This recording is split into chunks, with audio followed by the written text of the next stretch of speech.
Hello everyone. Sorry my bench is a bit of a mess. I've been busy. Today I'm talking about remote access. So on my channel I've reviewed a number of remote access products. These let you access your computer from over your LAN or over the internet by connecting to the HDMI output and emulating a keyboard and a mouse. And so I've reviewed these 4 units in the past, and some of them had major problems when they came out. However, all of my review models were really early in their production life. So I'm going to give these guys a second chance. We're going to have a bit of a remote KVM shootout today. So I've got 4 boxes today that we're comparing. I've got the JetKVM, which has been wildly popular on Kickstarter. I loved it when I reviewed it. I've got the GL Comet, which felt incredibly unfinished, but allegedly they fixed all the bugs. I've got the NanoKVM, which had major security issues when I reviewed it, but again, allegedly they fixed all the bugs. And representing the open source PiKVM, I have a device called the PiCast, which is one of the boxes that uses the open source PiKVM project. So all 4 of these guys let you access a computer remotely, so they capture HDMI output from the computer, so you can look at the screen of your victim PC over the network. They also emulate a keyboard and a mouse, and some of them can also emulate like a USB disk as well, if you want to reformat the computer, reinstall Windows, whatever. So these are great for hardware level remote access. You can use them like remote desktop or Linux and Mac equivalents to do like application level management. But sometimes if your computer is having a bad day, you just need to get there at a hardware level, which these guys can all do. So if you're interested in seeing these 4 products and how they compare, then come along on this adventure. So let's get to know our competitors here. Now at some point, all 4 of these products were sent to me for review. So none of these companies paid me to say anything. Also, none of them have any idea that I'm making this follow-up. So some of these guys sent me stuff over a year or 2 ago. And so we haven't talked in a while, obviously. So let's take a look at these guys. So in no particular order, how about the NanoKVM? So this guy here, NanoKVM, says Leech ERV on the side because it's based on the RISC-V board. If I bring this up a bit closer, you can see the connector layout. So this is the KVM. Let me pull that out. So this is the little expansion board that you hook up to the front panel headers on your motherboard and lets you control them remotely. Now I know it has a USB port and it's backwards, and I know this is a Type-C, but they are not using USB for this, so be careful with this guy. Also here we've got USB emulation down to the computer. This is our keyboard and mouse and can also power it. We've got another USB that can provide supplemental power if you need that. We've got HDMI capture. On the other side we have Ethernet for networking, and this is a UART serial port.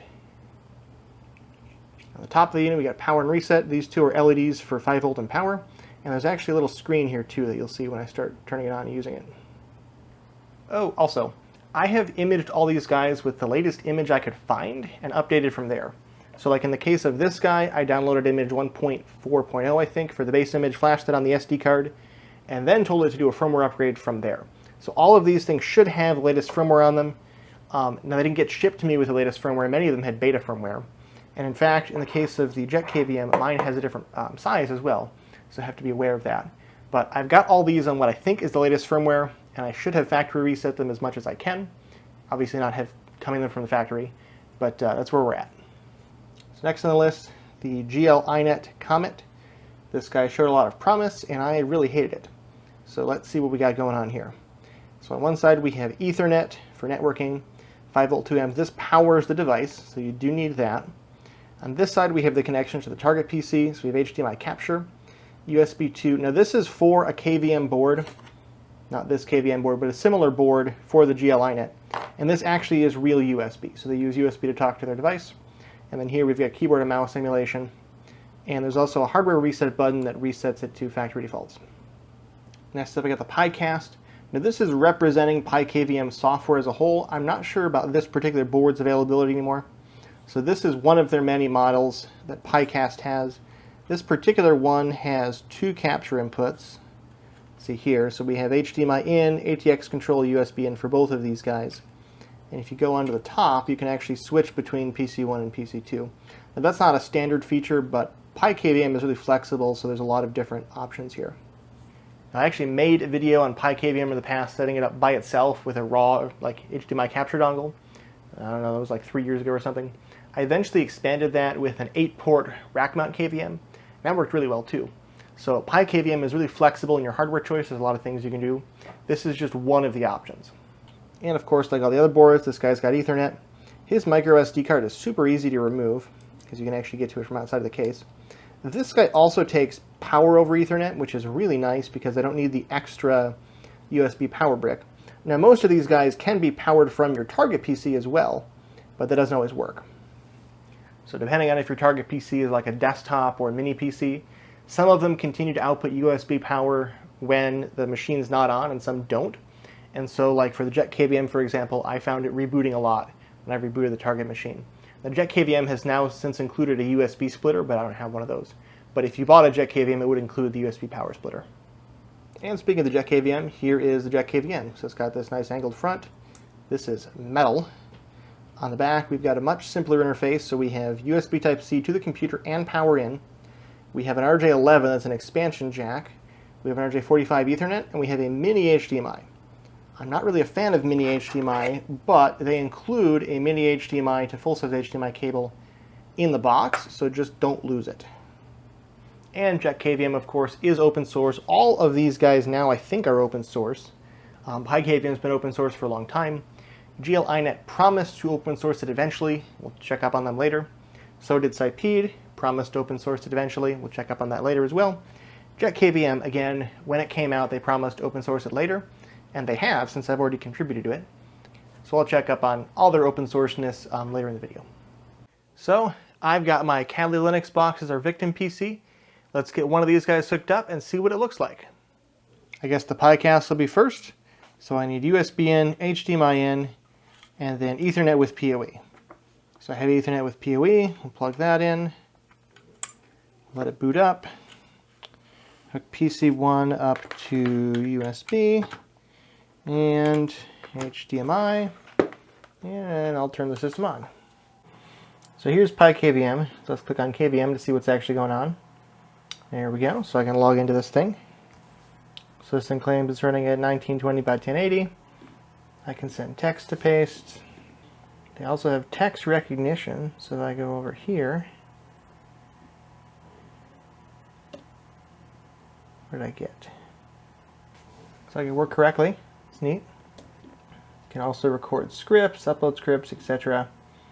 and upload images. So PiKVM has been around for a long time, so I wanted to look at it first. So this should be essentially the most feature-complete implementation. If all of these guys should be trying to catch up to like the 7-year-old PiKVM at this point. And actually, at least one of these is actually based on PiKVM, and they didn't disclose that at the beginning, so I was kind of mad at them for that. We'll get to who that is in a bit. So PiKVM can do pretty much everything I would like it to. Next up, I guess we'll test out the GL-iNet. So I got power here, because this one needs power.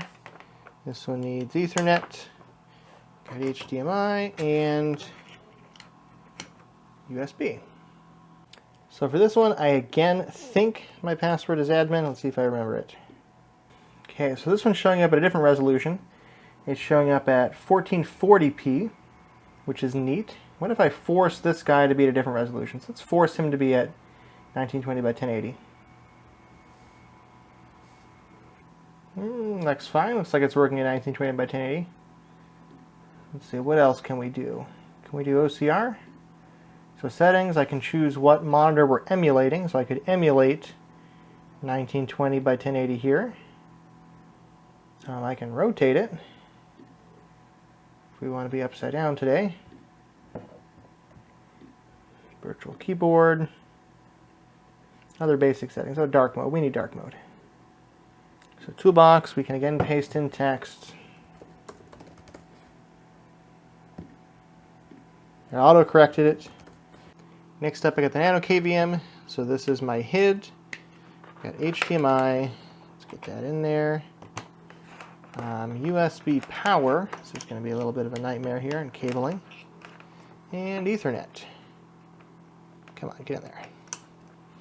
So when this thing powers up, we should be able to see its IP address on the screen here, which would be nice. Here it goes. Let's see, so it's wanting me to change my password. That's good. We'll come back to security later. See, my cursor is kind of lagging behind a little bit. Not sure what's going on with that. So I can on screen keyboard, I can do paste. There we go, that worked. I think this just changes what the icon looks like here. It doesn't change anything on the system. Reset hit, will that fix it? That made it worse. No, it doesn't work at all. Try unplugging it and plugging it back in. I'm going to refresh the page. I got nothing. Okay, we're going to reboot the NanoKVM. Okay, now it works, and it still has a bit of lag. Okay, I mean it's functional. And last but not least, the JetKVM. So I got to unplug my HDMI cable here because I got to use the mini HDMI, not micro HDMI, mini. And then I need HID and power all in one, and Ethernet. So this guy is going to boot up, and it's going to show me the IP address. This one is a touchscreen too, so unlike the other ones that were just displays, if I hold this, it'll show me some settings here. So I got a cloud account ID, that's my status. If I go back, I can see about. It'll show me the firmware version, and I think these are the only pages I have. I got these two and the main page. So not terribly useful, but maybe we'll add more in the future. So this guy came right up. I configured it not to use a password. So he's doing 1920 by 1080, which is great. I can paste text here. I should probably make that. So you can say, who am I? Enter. There we go, pasted. So I have Wake on LAN just like the other one. The virtual keyboard down here, which looks very nice. We again have virtual media, that'll be later in the video. Extensions here, I could load one of these. I don't have any of these extensions, so I can't demo them today. But these are available from JetKVM.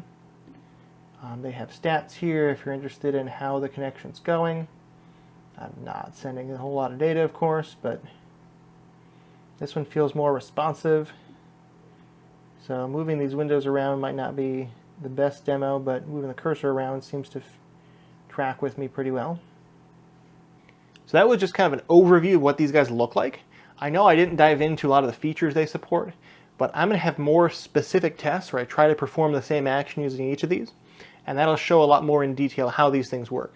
So if you're interested in any specific test, I have chapters down below you can jump to, or you can just watch all of them.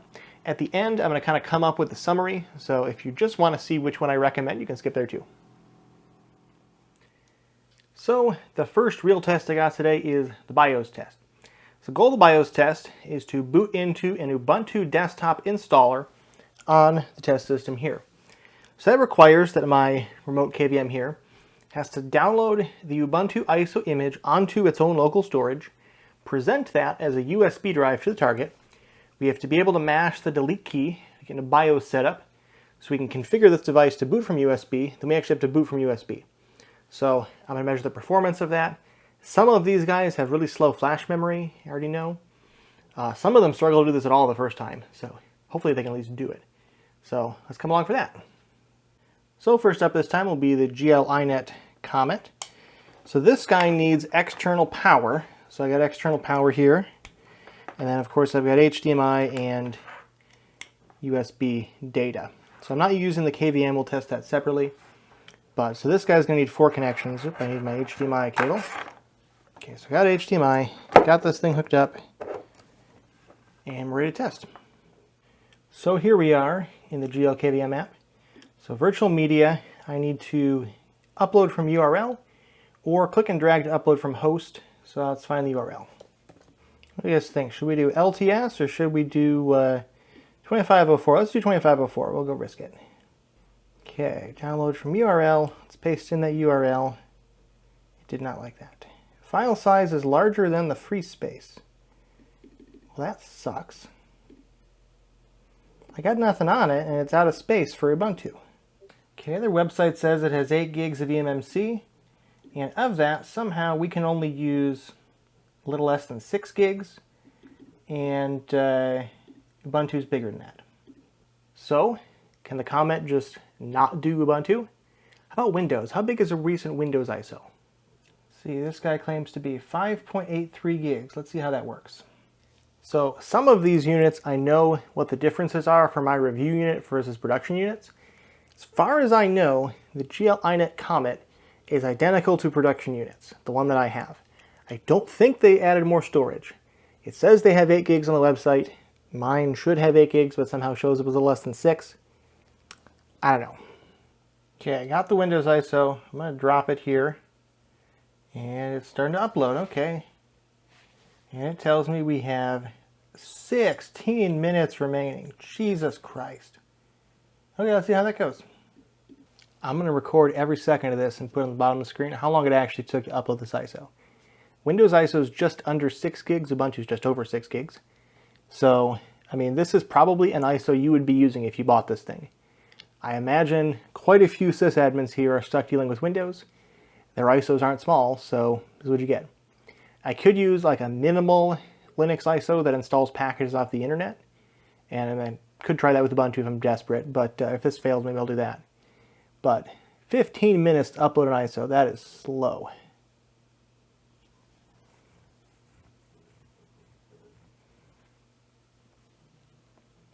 Imagine me being on the clock, trying to manage a system with this guy, and I'm on my phone scrolling Mastodon.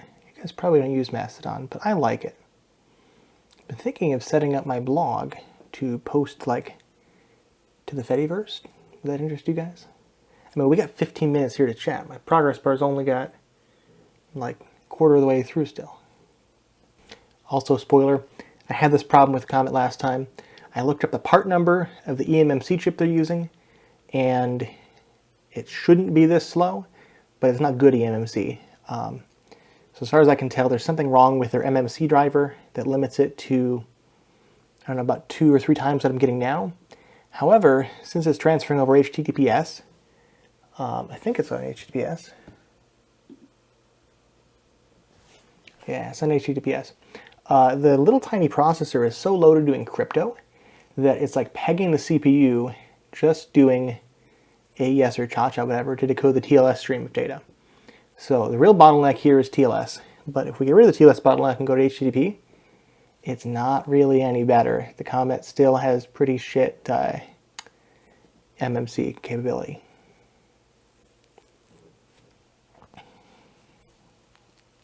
I downloaded this ISO off the internet in under 4 minutes.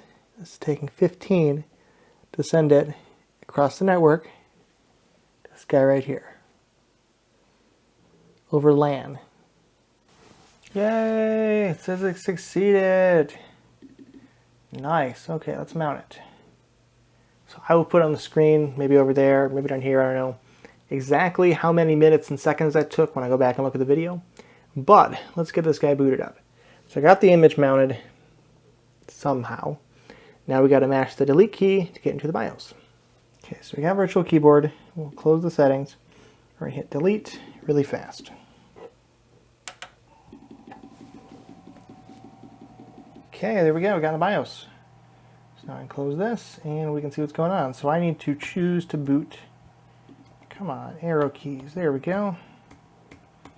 I want to do a boot override. And we're going to boot override to Linux file CD gadget. Yeah, that guy.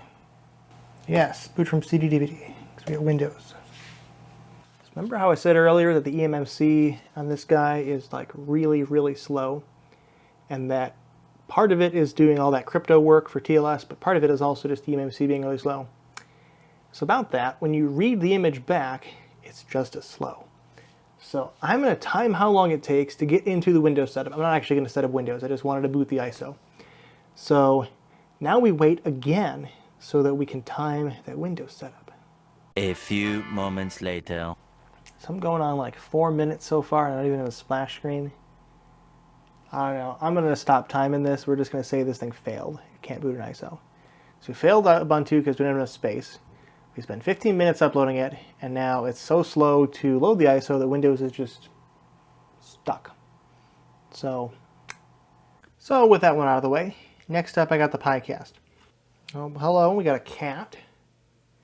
And it should come up with our IP address. So, same test. Ubuntu 2504 desktop ISO. Got to load it on to the internal SD card and boot it. Okay, so paste the URL, upload.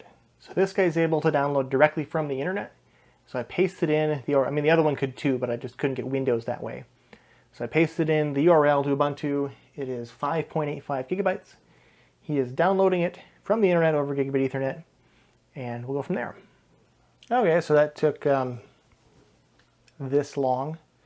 Now for image, I pick the Ubuntu image. I can choose CD, DVD, or Flash. I'll pick Flash. And writable is off, and we will say connect drive to server. And push the power button, and we'll start mashing delete. So again, I want to go to exit, and we're going to boot PiKVM flash drive partition. There we go. Well, that's nice to see. I got a splash screen, so I know something's going on. Okay, we are at the installer. That is what I promised, and it took this much time. Next up, we got the JetKVM, again with the HDMI adapter. So here at the JetKVM, we got virtual media. They have some options here. If I say add new media, so browser mount, URL mount, or storage mount. We're going to do URL mount. And they actually have a bunch of examples we can start from, including netboot.xyz and Ubuntu LTS. But I want a newer version, so we'll paste that in. And let's see how this goes. So JetKVM is essentially doing like an HTTP partial download as it's requested by the client. So I didn't have to download the whole file onto the JetKVM storage. I didn't actually have to use any of the JetKVM storage. It will be slower this way because I'm going off the network, but the time to get started is also less. I don't have to wait for the whole download at the beginning. So let's boot up and see how this goes. Okay, now that we're in the BIOS, we can tab over to JetKVM Virtual Media, and let's get on it. Okay, so I gave it 10 minutes, and then I gave up and got impatient. I'm going to try it the traditional way. It was just spinning for the whole time. So Ubuntu is loading, it's just really slow. So I'm going to try the traditional way. I've got the ISO file downloaded on my laptop. I'm going to upload it onto the storage of the JetKVM, and we're going to go from there. So in JetKVM, we say virtual media, add new media, storage mount, continue. There's nothing available, so we'll upload a new image. Okay, drag and drop doesn't work, so we'll click. Wow, that is fluctuating wildly.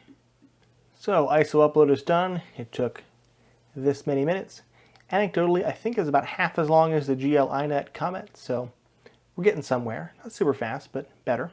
Okay, so now that we've done that, we go back to overview. Now we choose this image and say mount file. Okay, now we're going for JetKVM Virtual Media, and let's go. And we're up. That felt very quick this time.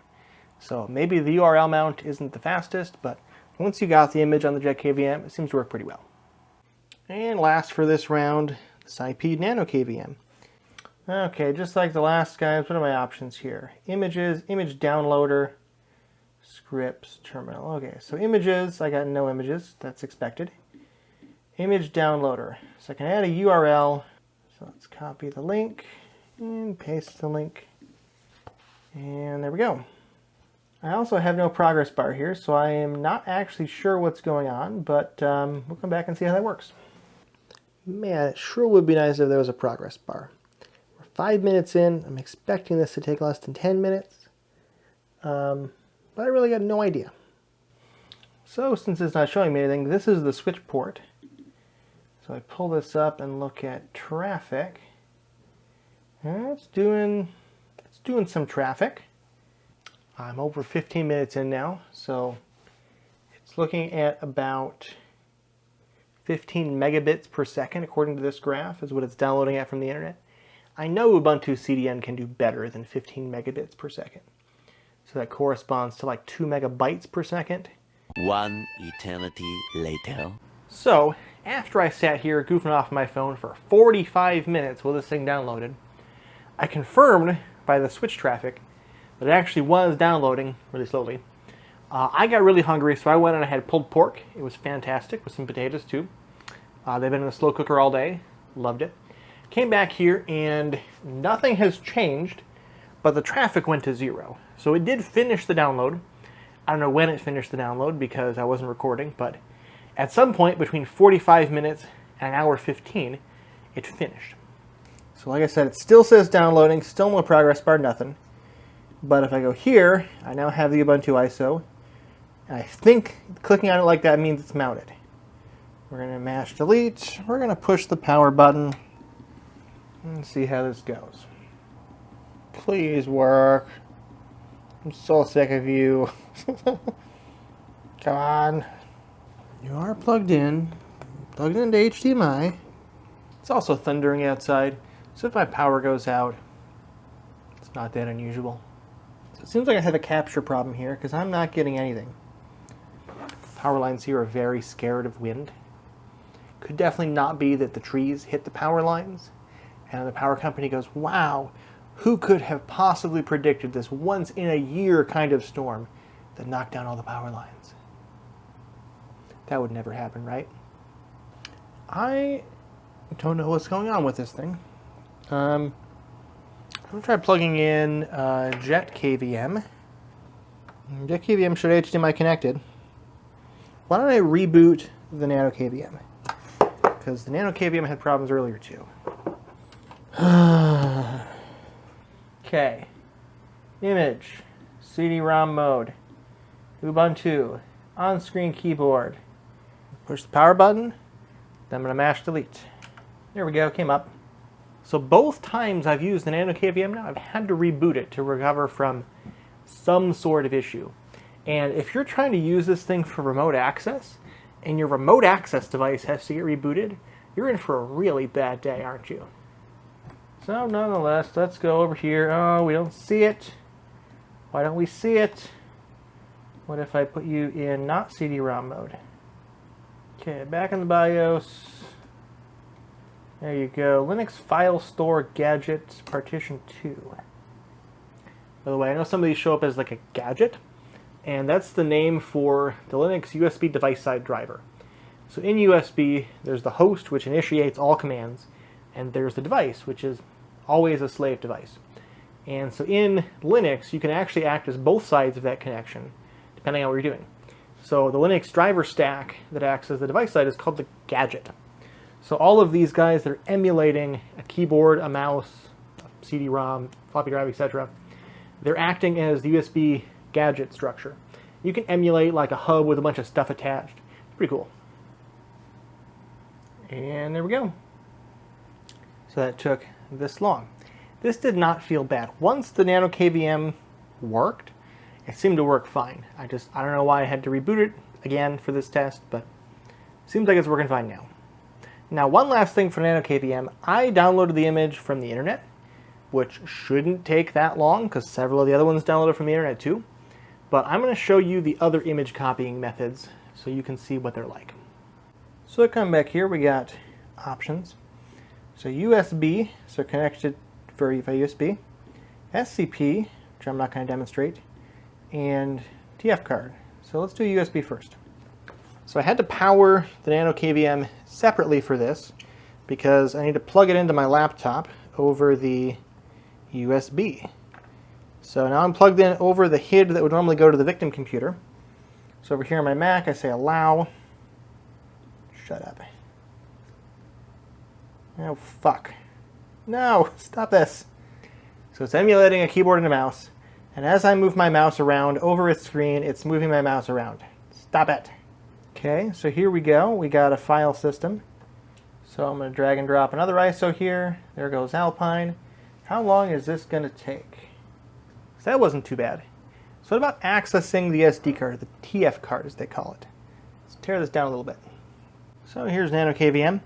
You can see we got screws on the top and we got screws on the bottom. So somewhere in this stack up is the micro SD card. I happen to know it's on the bottom, so I got to take off these 4 screws. It's got my iFixit screwdriver.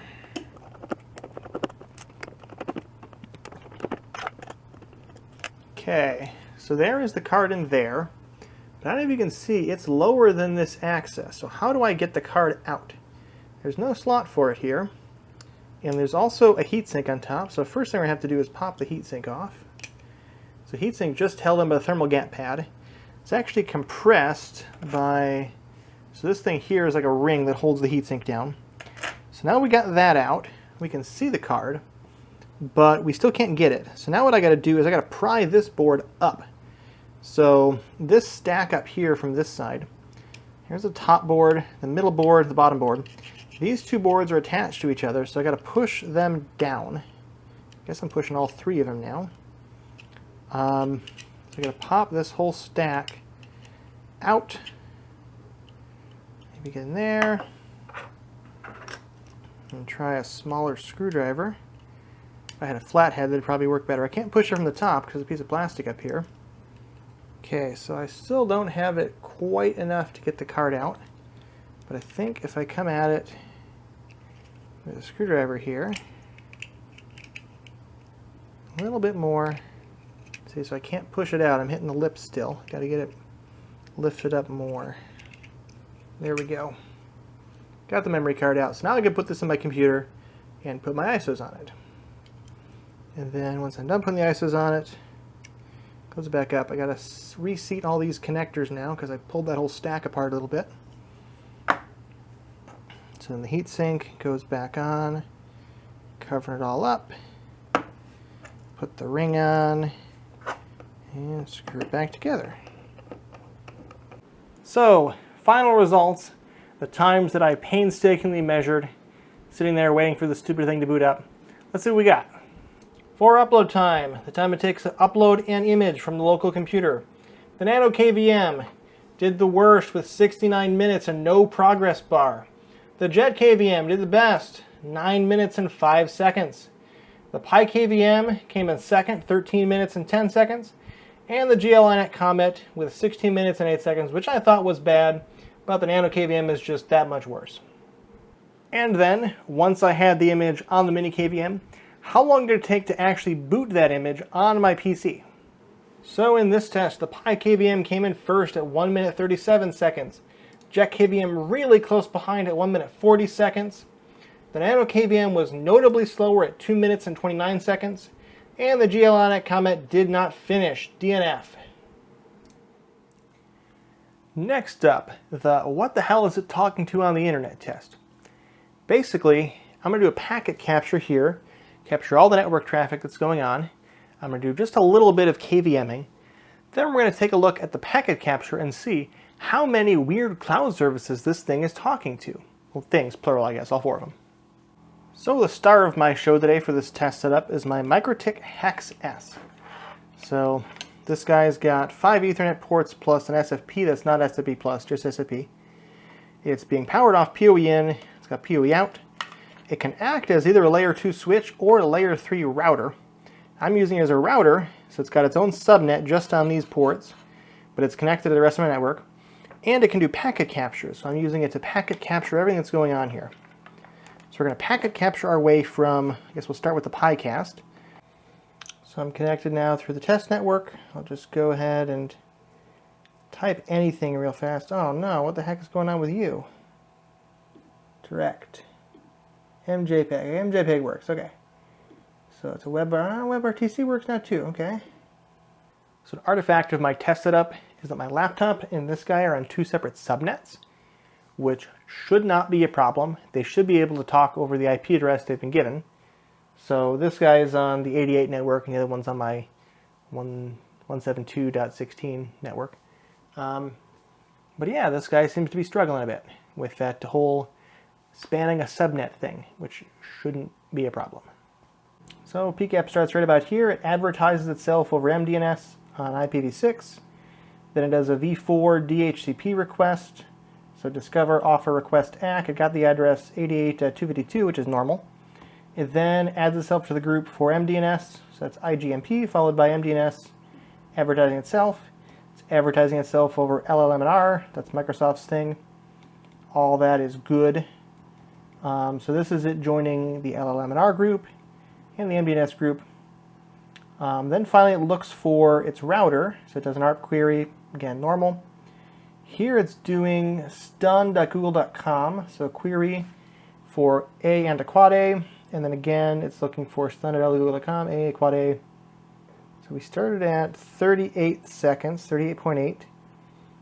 So at this point we are at about 3-4 seconds in. So it does a router solicitation, and it gets back a router advertisement, and then it sends multicast listener report. So this is it looking for its node solicited multicast group. So at this point it should have a v6 address. It's trying to jump subnets. That's incorrect. So that's pretty much it. So then later on I connect to it over TCP. We upgrade to TLS 1.3, which is excellent. So we do TLS 1.3, we do some MDNS traffic. What are we looking for here? Pool.ntp.org, that's pretty normal. Looks like all the application data is in TLS 1.3.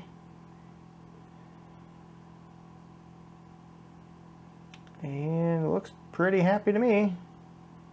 So last up, I want to try this guy with IPv6 only. So I disabled the DHCP server. I mean, it could still route if it has static address, but it doesn't. So we're going to see what the web UI looks like in v6 only. I also really like how the LCD on the PiKVM shows your IPv6 address. It starts off showing your FE80, and I think it just shows whatever address comes up like first when you query addresses, because it usually shows the v4, but once you don't have v4, it shows the v6 instead. And ideally they'd show all of them, but it's better than nothing, right? KVM, so we got a WebRTC error again. MJPEG, that seems to be working fine. It's just showing the colors like it lost connection, but it didn't. WebRTC, okay, now we're back. So WebRTC seems a bit flaky again. Now it was flaky earlier, it's not a v6 specific thing, I don't think. So my laptop and this are on different subnets routed by the hex router.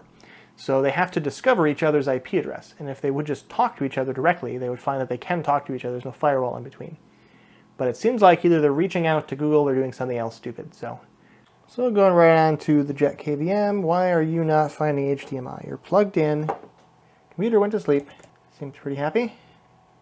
Okay, so PCAP again. We do DHCP discover. DHCP offer, very normal. Router solicitation, router advertisement, neighbor solicitation, multicast listener reports, and then we go into NTP. We're using an FE80 for NTP, which is probably a bad choice. You're going to 2606.4700, which is Cloudflare. And then the router returns back, yeah, destination unreachable, beyond scope, makes sense. Probably a bug. So it looks like it went out to Cloudflare's v6 NTP IP address. That just recognized 4700 as Cloudflare, I'm pretty sure. And it unfortunately did that before it had an IPv6 address. So it tried to use its link local address, which you can't use on the internet, so it got rejected for that. But it's trying to use v6, that's nice to see. Okay, now we have a real address. Now we can go back again to NTP. So I connect to it from my laptop over HTTP. It does an HTTP. It looks like we're doing HTTP entirely right now.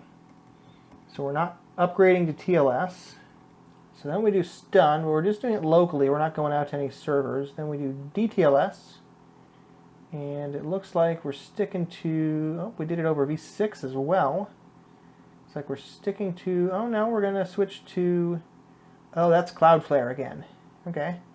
So we're talking to Cloudflare over TLS 1.3 or DTLS. It looks like we've upgraded to v6 now for DTLS.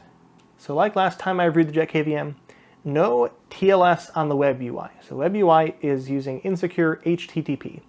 Now again, we are on a local network. The cloud service doesn't have that problem. So if you connect through the cloud service, it's secured the whole time, end to end. But strangely, the local UI is not. Now what is secure though is the actual remote traffic. So once we download the web UI over HTTP, the actual traffic of the KVM is going over DTLS. So that's WebRTC. That doesn't have any problems jumping subnets on this network like the PiKVM did. So that's working just fine. And actually negotiated IPv6 for the connection too.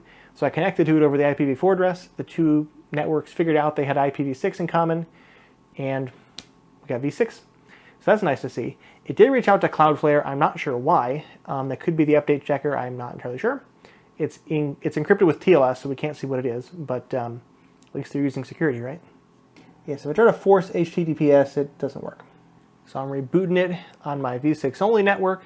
We'll see how v6 only works. It seemed to work just fine. I mean, it negotiated a v6 WebRTC connection, so we'll see how this works with no v4.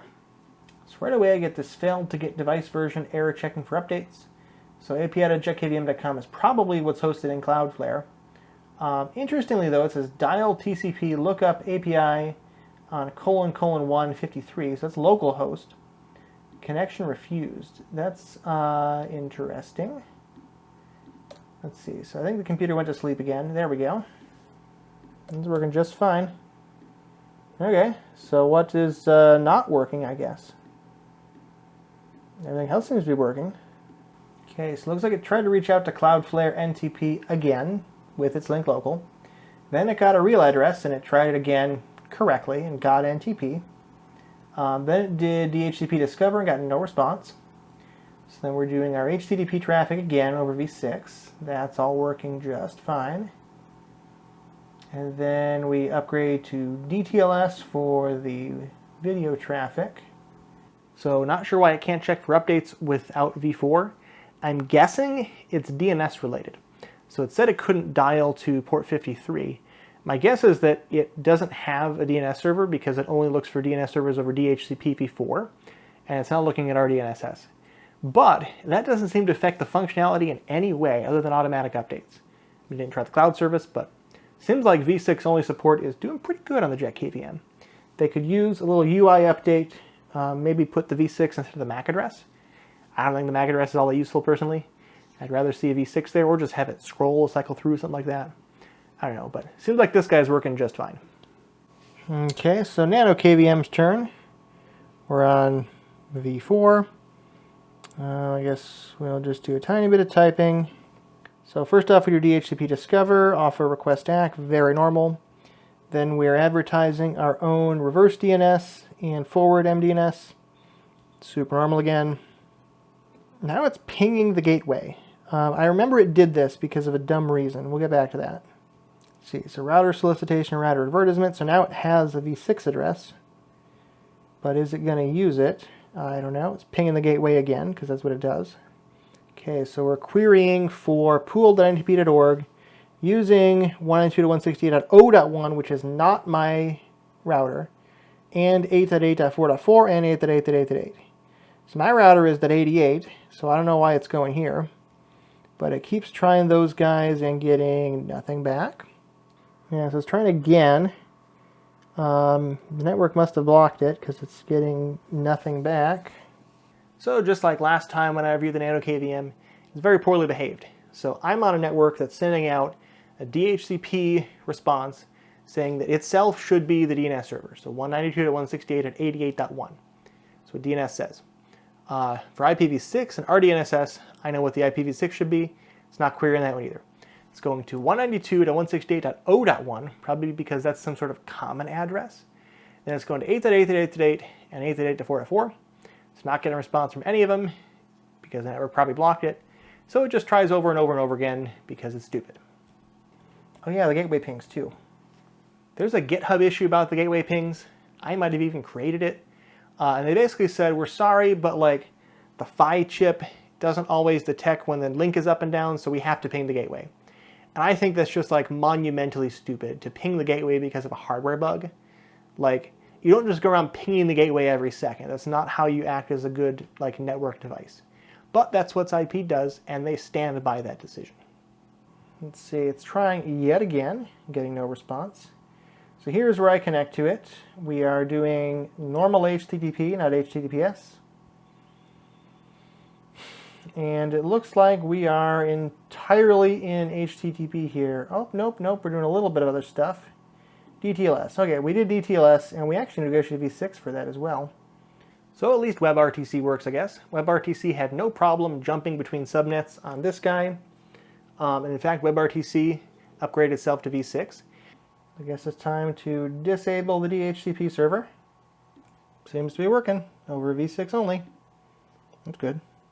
Okay, so on v6 we do DHCP discover, DHCP discover, DHCP discover. Router advertisement. So here we get our v6 address. Looks like right here we do HTTP, or yeah, HTTP. And then we should switch over to WebRTC at some point. And there we go, WebRTC.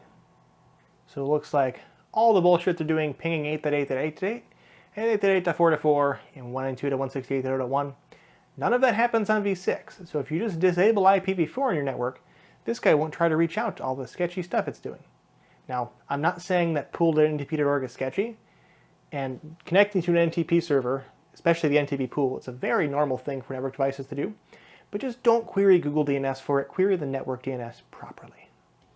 Okay, GL inet's turn. This is the Comet. We're connected. Fine. Where is my virtual keyboard? Okay, it's DHCP request and ACK, so it got address 253. Next up, it's looking for ipv4.conman.net and also pool@ntp.org. And it's querying the correct servers this time. So it got a response. Should have gotten a response. Where's the response? Here's the response. So it got a response because it queried the right server. Then it asked for another server and also ipv4.conman. So we're connecting to 212.227.81.55. That's sketchy. That's probably conman, right? Is this conman? Yeah, so ipv4.conman.net, 212.227.81.55. That is what we're connecting to. So we continue querying the NTP pool for 2.pool and 3.pool. Just for good measure, I guess. And time.cloudflare.com, also that one. Because, oh, and time.windows.com too. And we're pinging Google DNS. We're just doing everything bad today, aren't we? Oh, and ntp.tencent. We need a lot of time.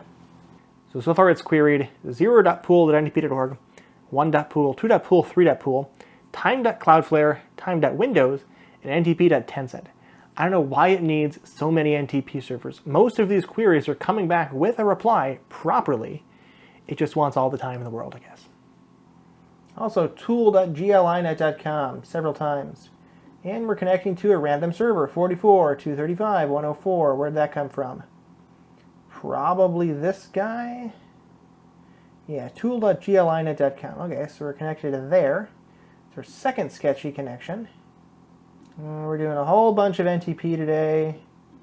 It's using NAT64 though, that's nice. So I'm not sure who each of that's Cloudflare, I recognize that one. What would you be? I can't decode that off the top of my head. And we're pigging Google because why not? And now we need more. We need stun.google.com. And we're reaching right out to stun.google.com. Yeah, this is done right, 74, 125. So I feel kind of bad for railing hard on IP, the NanoKVM, for reaching out to like one sketchy server, and JetKVM for asking for updates. This guy is going wild here. So we're connecting to like everyone under the sun to get time. My preference is if you're going to hardcode something, hardcode the NTP pool. Now none of these are bad choices on their own, but do we really need 7 time servers here? And also we're reached out to like 3 different servers by now over HTTP, and we reached out to Google Stun, and we're going wild here. gslb.eu goodcloud.xyz. And we're pinging Google again. That guy must be hosted by Amazon, they own 3. We're connecting out to, this is me connecting now. Okay, finally we got to me connecting. And that's also insecure HTTP, but we got kicked to, so it's telling us we connected over insecure and we're getting redirected to TLS, makes sense. And then we use TLS 1.3. So that's how it should go. Web server should listen on port 80, the insecure port, and if anyone connects, kick them up to port 443 with the same address. That's exactly what it did. So now we're using TLS 1.3 for our web browser connection, which is good. And we continue to NTP the hell out of things. Also, we got something going to Cloudflare here, 2606 4700. Somehow we're speaking to Cloudflare over TLS. Let me follow this connection and see firmware.glinet.com. Okay, so we're checking for a firmware update, looks like. So overall, I would classify this network device as pretty poorly behaved. Now, going to check for firmware updates, it's not the scariest thing in the world. Connecting to 7 NTP servers, also pinging Google DNS every few seconds, also connecting to 2 other servers, and goodcloud.xyz. It's sketchy to me. So let's try it on v6 and see if that's better. So I'll go ahead and turn off DHCP. Okay, looks like we're connected. Okay, so this seems to be working. Yeah, so we're doing stuff over v6 only. It's not bad. Here we're connecting to the Yanis WebSocket server. Is the server down? Yeah, this guy's a bit pissed at us. This is the one, by the way, that's based on PiKVM. I guess we'll have to check later to see if they've published their changes as they're legally required to. But when I reviewed the GL iNet Comet in the past, they did not disclose they were using the open source PiKVM backend, and they just wrote their own web UI for it.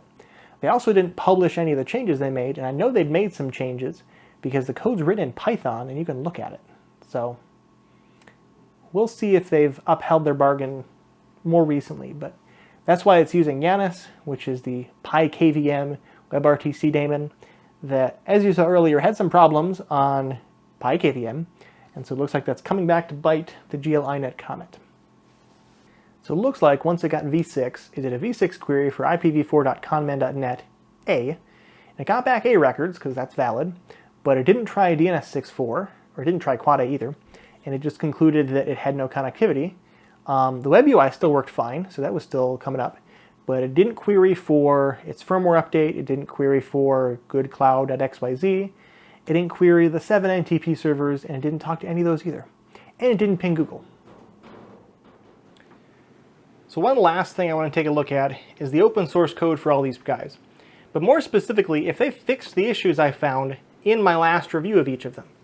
So when I get products as a reviewer, they tend to be really early in the product's life. So for the case of like the NanoKVM, not the JetKVM, the Comet, they were really unfinished products when I reviewed them. And I gave them very poor reviews because of that. But that doesn't necessarily mean that they're still a bad product.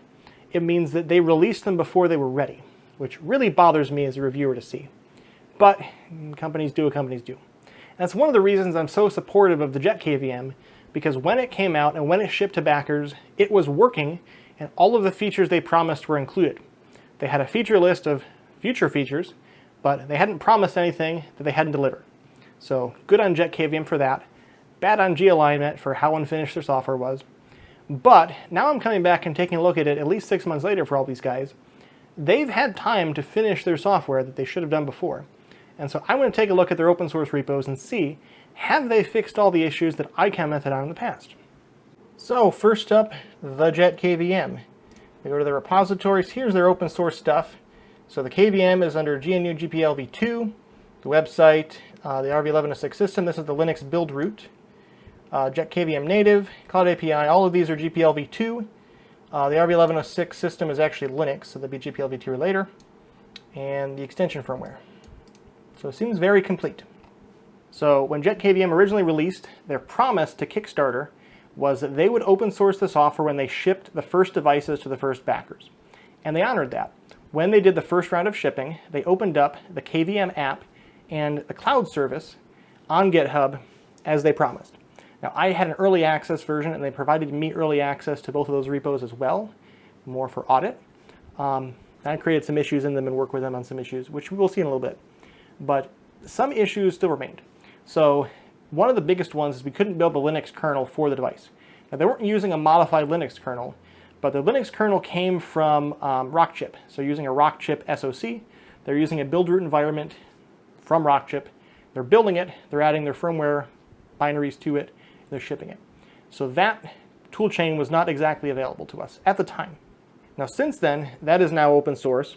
We can now build the Linux image from their repo and it works fine. The other thing that was not originally open source was KVM native. So JetKVM native is what does some of the low-level C functions. The main app is written in Go. So it doesn't have any dependency or any history with PiKVM, which is written in Python. They wrote the entire thing in Go, except for some low-level functions that are done in C. And some libraries that they link in, but those are still interfaced through Go mostly. So the native app, which among other things does the touchscreen, we couldn't modify the touchscreen because we didn't have the native app.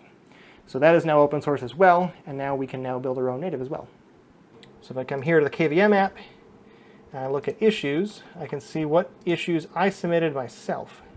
So here's the 2 issues I submitted. Web UI should bind to any address family and display PRS4 address. So first one, basic IPv6 support. This one's actually a fun one. So when I first reviewed the JetKVM, it didn't have IPv6 support, but it almost did. So if you typed in the IPv6 address, now it got an IPv6 address from the router entirely correctly, and you could SSH to it on that address. And I believe WebRTC actually worked on that address as well, but the web UI did not, so you couldn't connect to it. And it seemed like it was a bug in the web UI because it wasn't binding to a v6 socket, it was binding to a v4 only socket. I incorrectly assumed that something they were doing in their app was causing that. However, this is a very interesting bug report. So I thought that by them doing :80 that it was forcing v4 due to some sort of backwards compatibility.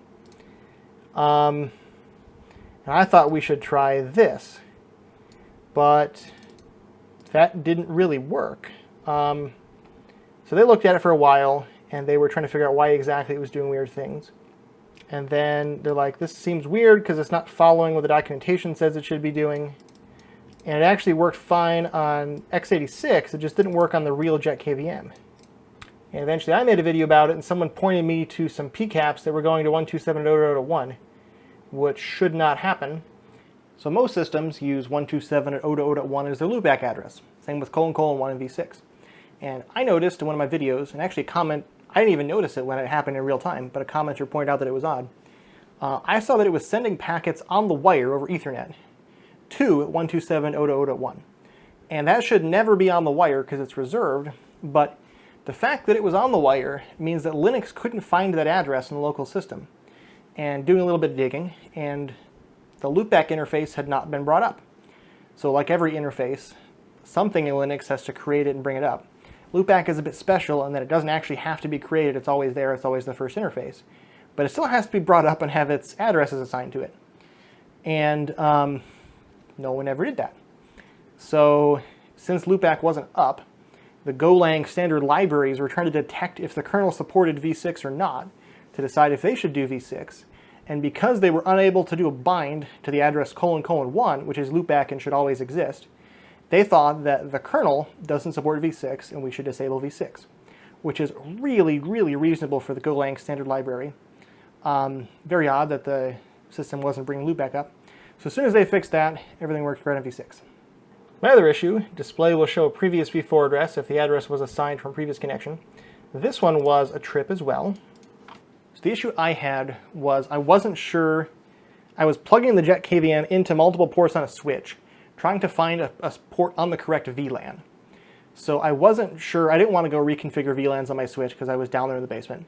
So I was just plugging it one at a time at each port, and then looking at the address and seeing if it came up on the subnet I expected. And I noticed that it never changed. And even if I plugged it into a port that was off, or like, not like off, like not sending packets, so like on a VLAN that's black holed, it would still get a layer 2 link establishment, but no IP would be exchanged. The screen would come up and show the address from the previous network it had been on, specifically the first address it had been on. And so plugging into a new network wasn't causing it to update the display.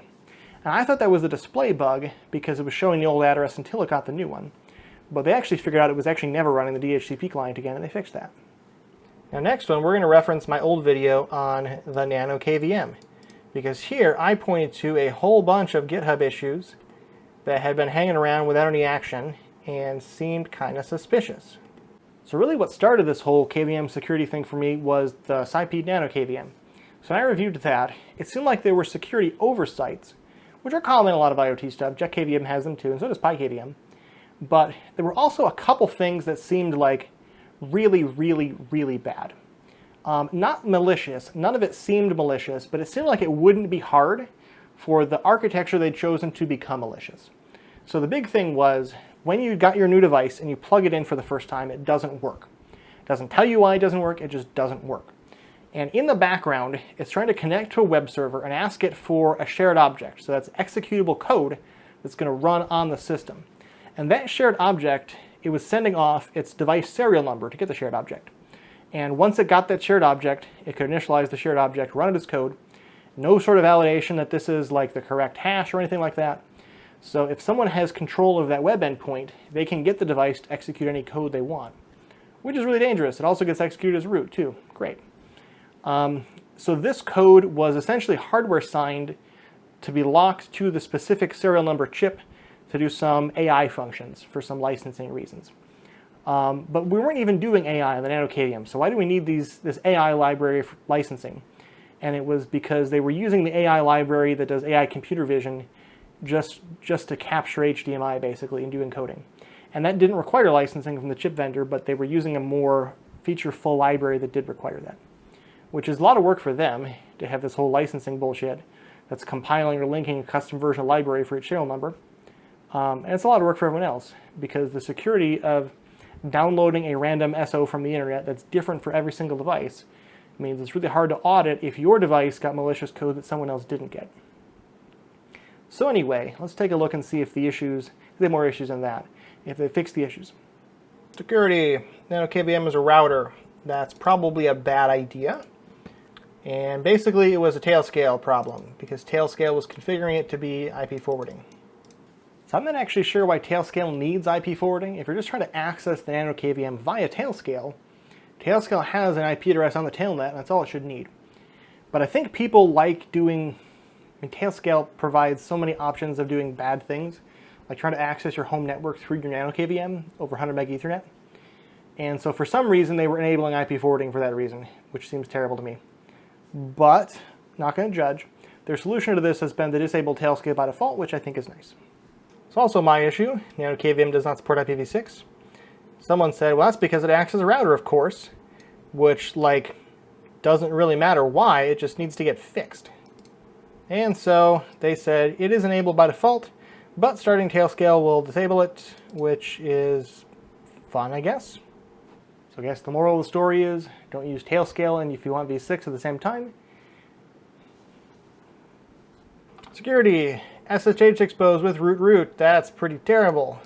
So then they said changing the user password via the GUI changes the root password, and they called it fixed. But that's still a default password of root, and until you change the password, which isn't required. So that's still a pretty terrible idea. And they said SSH is now disabled by default, and you can enable it by settings. That's a much better choice. There is a big reason why regulators in the EU are trying to force companies to not have default passwords. Either have them forced change on first use, or have a per device default, and not stuff like this, because this is how stuff gets hacked on the internet. Presents as an internet gateway device, but it isn't, because it's running SSDPD, and it's advertising itself as everything. This has been fixed. Nice. Initial setup fails and networks with China geo-blocked because it can't run update nanokvm.py that can't download the sketchy binary. And they removed the dependency, which is nice to see. And TCP dump and air crack. For some reason they're including TCP dump and air crack in the base image when they don't have Wi-Fi, which they're useful tools, but they're kind of sketchy. That one is not fixed. And DNS servers reset automatically, which is the issue that I just saw today. He said they fixed it. But then, he fixed it with a typo. They called it resolve with an E instead of resolve without an E. And so now it is fixed for real for real. Also, by the way, this device has a microphone on it, and it's possible to record what you're doing on the device with tools that are already installed if you get SSH access using root. So it certainly seems like they're going in the right direction now. SSH as root is like inexcusably bad. It's nice that they changed the password when you change it in the web UI, but changing the password in the web UI isn't a requirement, so you could sit there with root all day, leaving your thing open on the internet where anyone can log in and remote access your computer that you've probably care a lot about your data on, and they can record you with a microphone too as a bonus, and crack your Wi-Fi because they have air crack. So don't leave SSH open as root. By the way, the JetKVM requires that you use SSH key-based auth, so SSH, in order to enable it, you have to put in the public key of the user, which is thumbs up good. If you're going to be forced to have a password, at least make the user set a password so that it's the user's problem if the password is not very good. And also then hopefully it's not the default, admin, root, that the kind of stuff people are going to guess on the internet. It's also nice to see the proprietary per device library is removed. That's been cleaned up. Those are my two big security issues, so seeing those fixed, everything else is kind of much less major. They're fixing the authentication flow to not send passwords in clear text, but if they just use HTTPS, that would fix that. So they're starting to enable HTTPS. I think it's not by default now, it's opt-in, but it's at least supported, so that's good to see. And the last guy is the GLINet Comet, which, by the way, doesn't say anything at all on their product page about open source. Not a single thing. Actually, right here it does. They have GitHub. That's something. So here is their JetKVM repo that they probably wouldn't have published if I hadn't forced them to. So just a bit of a recap of the situation. When I reviewed the GLINet Comet originally, I SSH'd in. The username and password is the same as the one for the web UI, so it wasn't that hard to SSH in. And I found that all of the code for the backend came right from PiKVM. So PiKVM is an open source project released under the GNU public license, GPL, and they had not provided the source code to their version of PiKVM. Now they had written their own front-end web UI, but that still doesn't mean they can copy the backend and use it without attribution. So under the terms of the GPL, anyone who gets distributed a copy of the software has to be provided access to the source, including all their changes. So if they had made any changes from the version of PiKVM they had forked from, that I would be entitled to receive those changes because I had access to the hardware. And similarly, anyone they sold a Comet to is entitled by the GPL to access to the source code. It doesn't have to be public, but everyone that receives the binary has to also receive the source. In this case, the code is Python, and they were distributing a source. They weren't even compiling it, or like JIT compiling Pike files, which is great. So they've published it now on GitHub, but it's kind of not exactly like development. You see what I mean? So if we go to the repo here and look at the history, 3,000 commits, but in the last like 8 months, so this is all from PiKVM. So all these changes are all PiKVM changes, all the way up until here on September 17th, which is the last change that PiKVM made, version 4.16. That is when they forked. So after their fork on 4.16, these were all done by GLINet, but they didn't release their changes until April 18th. And when they did, they released them as this one commit here. And this one commit, some content is hidden because it's large. Was 54 files changed, over 4,000 lines. So this is them essentially touching all of the code and just committing it all at once. Like if I look here, what's going on, some of this is them, some of this is not. Yeah, so like they've made changes to the UI, they've made changes to the backend, they've made changes to pretty much every file, and they just kind of dumped that all in one big commit. Clearly they weren't exactly like doing development on Git, because their code changes should have been reflected in this repo. That's not necessarily a problem, but it indicates to me that this repo is more for show and not for compliance reasons, and they're not actually intending on people committing to it. And similarly here, there's only a couple, so these are both docs. This guy, I think, is a relatively minor change. That's a new file. And then the next version as well. So this release was on April 18th. So the next release, 123, on June 3rd, that got a big dump commit as well. So not as big as the last one, but they changed almost 400 lines of code across 10 files, and they just kind of dump it all together. With no comments, by the way. And they change all the help text from English to Chinese. Seems like they're just dumping a commit here every time they have to. They're continuing to use PiKVM's backend without any attribution. I mean, they have a link to the GitHub here. It says that it's forked from PiKVM, but they're not taking any code from PiKVM going forward. They're not contributing anything to PiKVM going forward. It's just their own code base from 4.16 and on. So since I'm over an hour in now, I should probably come to some kind of conclusion, right? So first up, the PiKVM. Now this particular unit is the PiKVM. I'm actually not even sure if they still make these. I think they still do. But PiKVM in general is an open source project. There are a number of different people that sell PiKVM based boards. You can do anything from just having a Raspberry Pi with an HDMI capture board to just using plain like USB HDMI adapters to full-featured like all-in-one devices like the PiCast, the PiKVM official boards, things like that. So PiKVM is a very mature software product at this point. It's based on Arch, by the way, and so there's a ton of customization options. If you want to do something weird, there's a really good chance someone else has already tried it before. Now that said, if you're looking for a product that you buy and you use as an appliance, I would not recommend PiKVM. It's more of a project than a product. So which of these guys then? This is the IP NanoKVM. This is sort of the flagship model. They have a couple other models, PCIe bracket, the light model that's cheaper, the JetKVM, and the GLINet Comet. So when I reviewed these guys in the past, all of them were not entirely finished. Now the JetKVM was planning on shipping to backers about a month after I reviewed it. I reviewed it with the knowledge that I was analyzing the feature set they had promised to backers when they had backed it. And it did a pretty good job of meeting all those. There were some minor problems I talked about earlier. They've fixed all those issues by now. The only issue you really find with the JetKVM is that, and this is entirely not their fault, they are based in the European Union, which some of you are really going to like.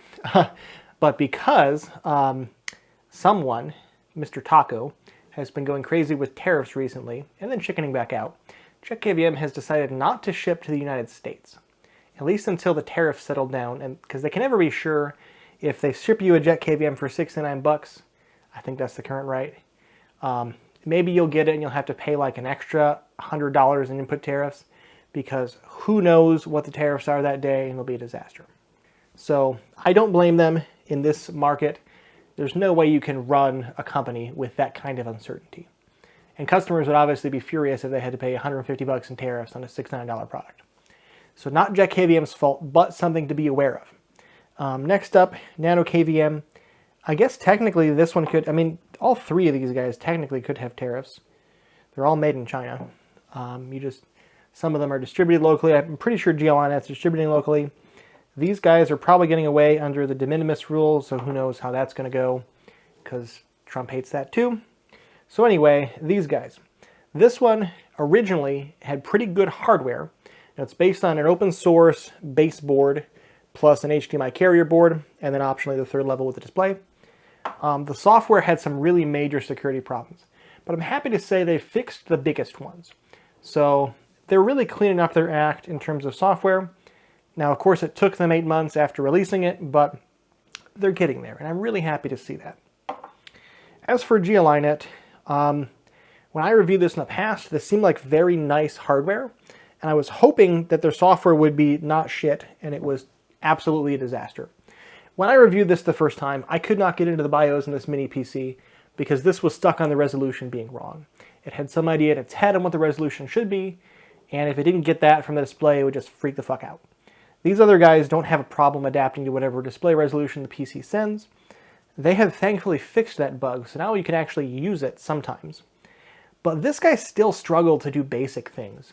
So like uploading an image, it just doesn't have enough space for a recent image. That's going to cause you a ton of problems. The NanoKVM has an SD card. I think it comes with 32 gigs by default. You can put a bigger one in.